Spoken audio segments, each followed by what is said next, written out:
So, Mark, I see the SpaceX astronauts are back down after, what is it, 9 months in space? 9 months. Can you imagine that? Can you? Well, I can imagine being trapped in a podcast studio for 100 days. I wonder why that is. Yeah. And of course, we're looking for answers as to what happens after day 100. Yeah. Let us know. What do you want? What do you want us to do? Sending us into space, not an option. I'd love to see you in an astronaut suit. I'm Mark Stone, And I'm James Matthews. and you're listening to Day 59 of Trump 100. Donald talks peace on the phone with Putin, but is it any closer? Plus, on the day Donald Trump targets another judge, the Supreme Court's top man bites back. And after 9 months up there, the SpaceX capsule makes a splash down here. Yeah, we'll come on to that in a moment. Extraordinary pictures, absolutely remarkable. But James, first of all, Donald Trump and Vladimir Putin have spoken. They had a pretty lengthy discussion. It was, I think, around 2 hours long, taking into account, of course, the translation that would have gone on as well. Top lines for you? Yeah, Mark. Well, they're calling it ceasefire light, aren't they? The top line, I suppose, is that Putin has agreed to something, a limited 30-day ceasefire. He says that he'll agree to stop strikes on energy and infrastructure if Ukraine does the same. Now, that would be an achievement of sorts, but well short of the 30-day full ceasefire that the US and Ukraine were prepared to implement. And bear in mind the effort it took the United States in Saudi Arabia in talks with the Ukrainians to bring them round to that way of thinking. The Americans now are calling the Putin chat a first step. It would be the first mutually agreed suspension of attacks since war began. Donald Trump, he seems quite happy talking about a peace process now in full force, but hardly, I'd say. Yeah, look, I think there are different ways to spin this, and spin is what's happening. The positive spin from an American perspective is that Donald Trump has moved the dial, no question. He has got the two sides to a position where they are actually talking about peace of a sort. That's something that President Biden was unable to do or unwilling to do because he had a particular and different position on Ukraine's sovereignty than perhaps Donald Trump seems to have. But let's be clear. I mean, Vladimir Putin has committed today in this phone call to as little as he possibly could. He has said that he will stop bombing Ukraine's energy facilities and critical infrastructure. You might think that's good. But, I mean, he knew he had to offer something as part of this Trump-implemented peace plan, and he knew there was no gain in clashing with the American president. So he dangled something. He's offered the bare minimum. And remember, summer's coming. The only reason that Russia was hitting Ukraine's infrastructure was to hit the Ukrainian population where it hurts in the cold dark of winter. He doesn't need to hit Ukraine's infrastructure now because it's summertime. So he, I think, has made far more demands than he has offered concessions. The Russian readout had 13 bullet points. I'll pick out some of the bones. On this 30-day truce, they said there was a need to stop what they called forced mobilization in Ukraine and the rearming of its forces. So that's quite a tough one. Putin said there would be a prisoner exchange, 175 on each side. They said Trump supported Putin's idea to organize, get this, ice hockey matches in America between Russian and American players. But, Mark, the two demands, there are two that jump out. One, the Russians are talking about a need to eliminate root causes of the crisis.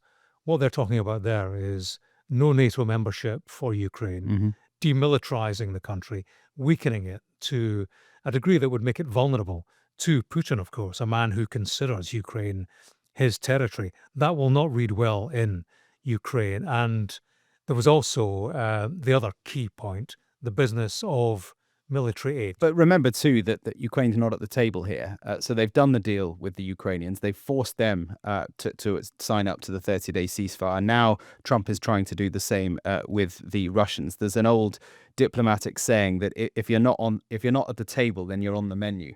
And I think for the Ukrainians, they may well feel like that at the moment. And this specific demand of no military aid, that means that's jargon for weapons. Putin is saying, If this ceasefire is to come into effect, a full ceasefire, then the West, America, Europe, cannot supply the Ukrainians with any weapons. Now, if you're striving for a ceasefire, that might seem logical, but see it from Ukraine's position. They are being told that they cannot rearming for the future defense of their country. But of course, Russia can rearm. Of course it can. It can just rebuild and regroup its military in the space that this ceasefire creates. And remember, if you're in Ukraine, or indeed if you're in many European capitals, you will believe that Putin cannot be trusted and that he will use this time to buy time to allow him to do precisely that, to rearm. Donald Trump has been speaking on Fox News, actually quite a combative interview, I thought, with Laura Ingraham.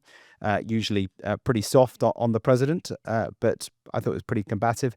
He claimed that aid, as he called it, weapons, was not discussed. And after saying many times that it wouldn't be hard to achieve a ceasefire, Trump has said that on numerous occasions. He said he could do it in a day. He's now saying that it will be tough. And he seems once again to be using language that plays perfectly in Moscow. Have a listen. Vladimir Putin agreed to a ceasefire immediately on energy and infrastructure, right, but not to a 30-day ceasefire. And right now, you have a lot of guns pointing at each other, and a ceasefire without going a little bit further would have been tough. Russia has the advantage, as you know. They have encircled about 2,500 soldiers. They are nicely encircled, and that's not good. And we want to get it over with. Yeah, I think it's a test in which Trump is seen to be floundering. And of course, the key test on which so much relies is what he does next. That will be pivotal. That Russian readout and Putin's wishes, they're not something that Ukraine and European countries can realistically accept. Europe has been watching Trump, his impatience, paying scant regard to Europe's strategic interests, and it will take zero encouragement from this phone call. Who thinks that Donald Trump is going to give a robust response on these red lines that we've discussed?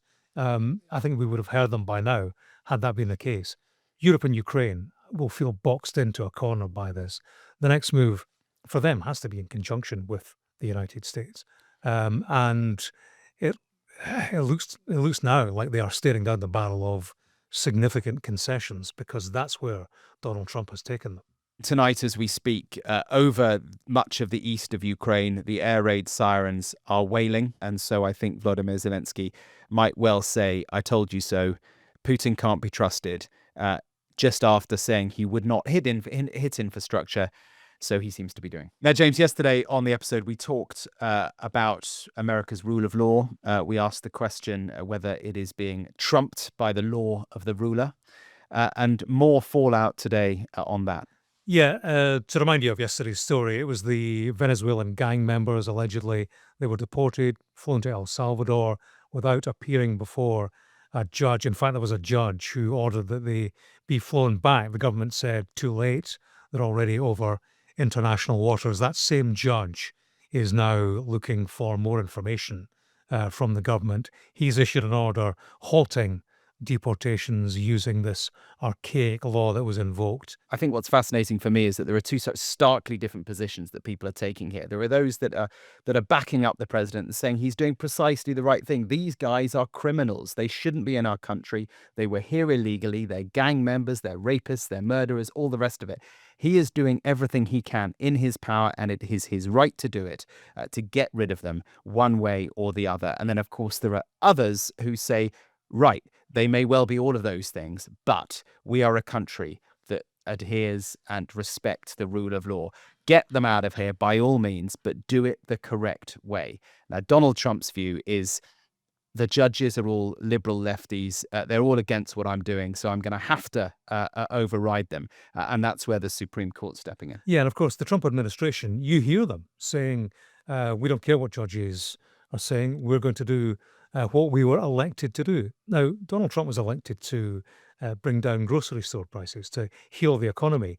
The judicial branch is a co-equal branch of the government. It performs its duties independently. Donald Trump wasn't elected to decide on individual court cases, to look at certain individuals. And this is what's happened here, who have allegedly identifying tattoos, and say, He's a wrong un. Get him out of the country. Donald Trump was on social media talking about this judge who tried to turn these planes around. He said, this judge, like many of the crooked judges I'm forced to appear before, should be impeached, capital letters. He said, we don't want vicious, violent and demented criminals, many of them deranged murderers in our country. That's his position. Now, to the suggestion that this judge should be impeached, in steps the Supreme Court Justice John Roberts, the top judge of the land. He's a conservative, incidentally, saying for more than 2 centuries it has been established that impeachment is not an appropriate response to disagreement concerning a judicial decision. And he goes on to say that the appropriate method, if you don't like what a judge says, is to appeal. So there we go. A little bit of a clash there. Yeah, that's interesting, Mark. The vilification of judges, lawyers, anybody connected to the judiciary is nothing new. But this is a rare intervention by the top judge, a man of few words publicly. And I think that tells us something about where we are. We spoke yesterday about constitutional crisis. A lot of people are screaming that, this view that Donald Trump is trampling over the courts, exercising power without checks and balances. I think the fact we've heard from the Chief Justice stepping in, a rare public intervention, I think that's his acknowledgement, an acknowledgement from the very top of the pressure on the system. Again, on this interview of Fox News, Laura Ingraham asked Donald Trump, would he defy a court order? His answer was no, but there was more. I had judges would you that were defy so a court order? corrupt. Because we all know that, and that was I outrageous. never did defy a court order. And you wouldn't in the future. No, you can't do that. However, we have bad judges. We have very bad judges, and these are judges that shouldn't be allowed. I think at a certain point you have to start looking at what do you do when you have a rogue judge. The judge that we're talking about, you look at his other rulings. I mean, rulings unrelated, but having to do with me, he's a lunatic. And just now breaking, James, another courtroom challenge for the president. The judge has ruled that Donald Trump's order banning transgender people from serving in the military cannot be enforced. The judge said that it is soaked in animus and unconstitutionally discriminates on the basis of sex. And so many clashes between the judiciary and the presidency. Yeah, the rubber is hitting the road. Elsewhere in the world, Mark, let's talk Middle East. At least 413 people have been killed in Gaza by Israeli airstrikes. That's despite, of course, the ceasefire that's in place. Yeah, the self-proclaimed peacemaker president, Donald Trump, has had a hard day, I think, in his drive for peace. Limited success, or taken for a ride by Putin, depending on your view, in Ukraine. And as you say, in Gaza, the ceasefire, which Donald Trump helped to secure, has broken down totally. The civilians of Gaza who had started to rebuild their life in this 2-month break in fighting. Now, in pieces once again. I spoke to one young guy who I stayed in touch with throughout. Well, I've known him for years, and I spoke to him overnight. He said to me, "We were sure that this war would come to an end at some point. I wish they would open the Rafah border crossing. I wish to leave," he said.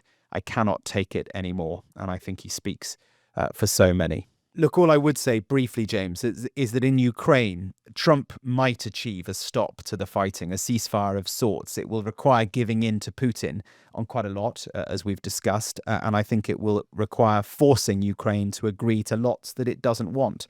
But Trump has leverage there. We've seen his thumb hard on Zelensky. He can turn off the tap in Ukraine. The Middle East, though, so different, so much more knotty. It's not just about territory and raw power.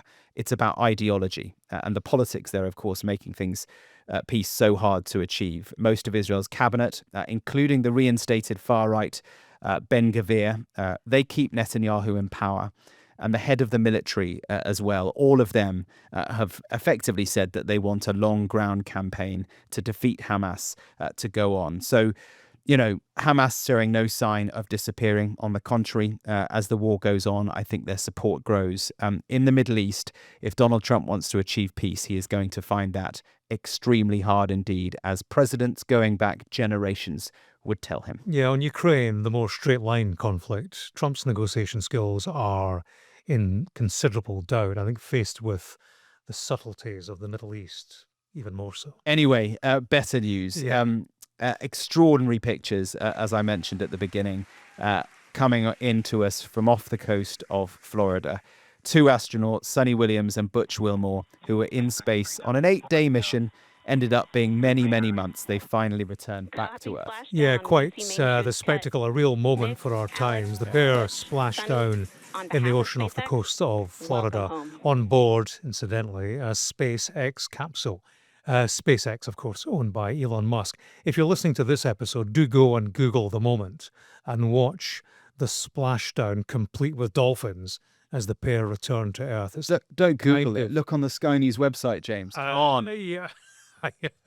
Yeah, it was extraordinary stuff. But obviously politics is involved in it too, because it was the difficulties that Boeing were having with their own spacecraft that forced Elon Musk to step in with his spacecraft. And that, of course, prompted Donald Trump to make it all very political. We're killing the story now, aren't we? Well, I mean, yeah, but A grim reality. Well, did we kill the story or did they by making it political? I don't know. That is the reality. Elon Musk and Trump seizing the opportunity to make it political, claiming that the Biden administration had left 2 astronauts stranded in space. Yeah, I wonder if we'll hear more about this in the coming days as Donald Trump claims it as another one of his victories. We will have, won't we, the astronauts at the White House, 100%. Oval Office. Yeah. I hope they don't wear a tracksuit or a spacesuit, indeed. Yeah. Well, look, I mean, great moment for America. Extraordinary pictures, extraordinary rescue. Hat tip. One last thing to mention, we've got the JFK files have been released, James.